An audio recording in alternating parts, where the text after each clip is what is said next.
真的就心甘情愿替平西王去死？师父，你别再执迷不悟了。皇上说过，只要你能指认吴三桂的罪行，就能饶恕你我不死。我再也不会相信你这个阴险狡诈的大清皇帝。倾城，你既然已经出卖为师，那么为师也不会再念咱们师徒之情。皇上，你只知道倾城是我的徒弟，你可知道他还有另一重身份？皇上，我雪衣居士的敌人是朱明，并不是大清，所以对皇上而言，无论是我还是王爷，都不是你的敌人。你真正的敌人是那些反抗朝廷的乱党。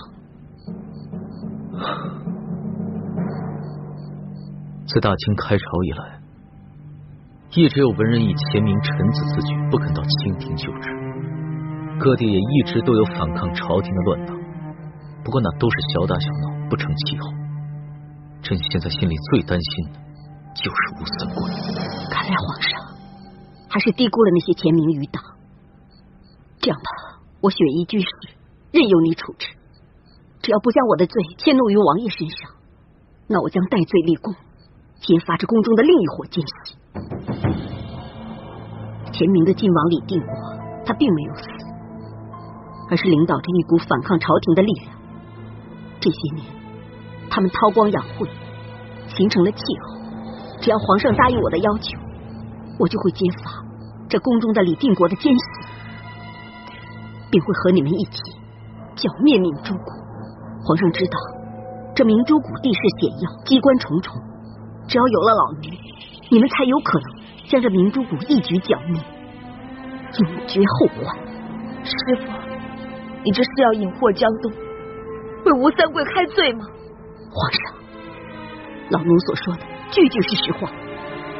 这李定国在宫中安排的奸细，许倾城就是其中之一。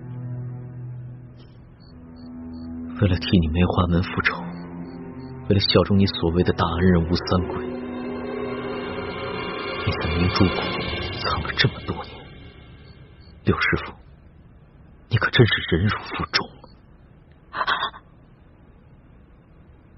您是？